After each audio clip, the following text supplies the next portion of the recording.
بھئی اکثر مجھے کچھ لوگ سوال بھی کرتے ہیں کہ جی یہ آپ جو ذکر اس میں ذات کہتے ہیں، سلسلہ نقشبند میں ذکر کہتے ہیں اللہ اللہ اللہ اللہ اللہ، اس سے آپ کہتے ہیں بھی بڑے فائدے ہیں، اور ان کو بتاتے ہیں ہاں جی الحمدللہ یہ جب ذکر کرتے ہیں اللہ اللہ کا، اللہ رزق میں برکت دیتے ہیں، روٹی روزی میں برکت دیتے ہیں، اللہ پاک اپنا قرب عطا فرماتے ہیں، معرفت الہی کی سیڑھیاں چڑھنا نصیب ہوتا ہے، اللہ پاک نبی کریم صلی اللہ علیہ وسلم کا قرب عطا فرماتے ہیں، اللہ پاک پریشانیوں کو مشکلوں کو دور کرتے ہیں، دل کے اندر جو زنگ لگے ہوتے ہیں گناہوں کے ذریعے سے وہ ختم کرتے ہیں، دل کے اوپر جو ہم نے گناہوں سے کالے دھبے لگا لیے ہیں اللہ اس کی صفائی کرتے ہیں، اس کی برکت سے تمام جادو ٹونے مشکلات آسیب پریشانیاں روحانی بیماریاں جسمانی بیماری اللہ پاک اس سے شفا دیتے ہیں اس مراقبے سے۔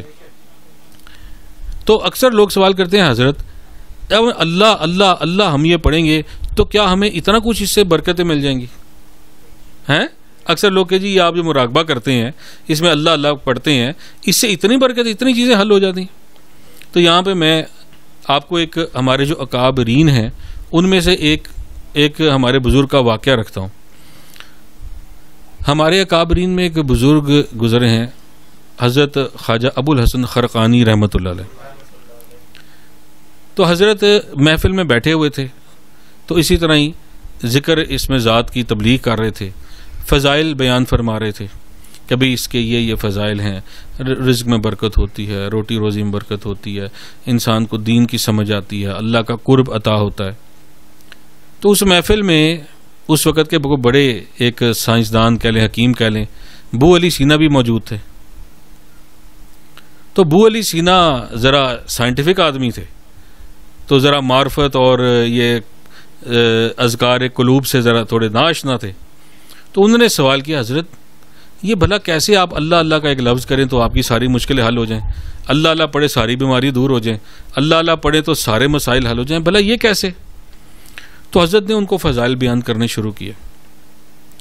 اب حضرت ان کو فضائل بیان کر رہے ہیں لیکن ان کی سمجھ میں نہیں آ رہا، کیونکہ وہ تو سمجھنے والے سائنسدان آدمی تھے نا، تو معرفت کی بات کی سمجھ میں نہیں آ رہی۔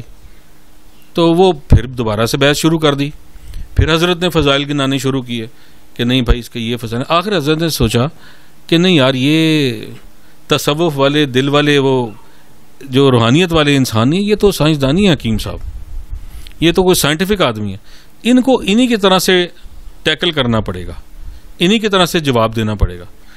تو حضرت نے فرمایا پوری محفل میں او گدھے سمجھتا نہیں؟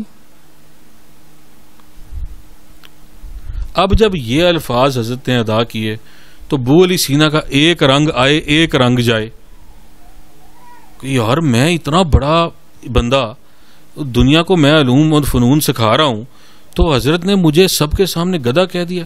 آنکھیں لال ہو گئی غصے سے اور تیور بدل گئے، طبیعت عجیب سی ہو گئی ہیں جی، اور عجیب سے جناب تو بڑے غصے سے فرمانے لگے حضرت آپ نے یہ کیا کہا؟ ساری محفل کے سامنے مجھے آپ نے کیا کہہ دیا؟ حضرت نے فرمایا بھی کیا کہا؟ کہ آپ نے فرمایا گدھا۔ حضرت نے فرمایا تو ایک لفظ تو بولا گدھا۔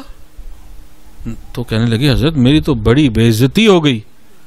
حضرت نے فرمایا کہ اے اللہ کے بندے حکیم صاحب، اگر ایک لفظ گدھا بولنے سے آپ کی یہ حالت ہو گئی ہے تو مسلمان جس کے دل میں رب کا نور ہے وہ اللہ اللہ کرے گا تو اس کی کیفیت کیسے نہیں بدلے گی؟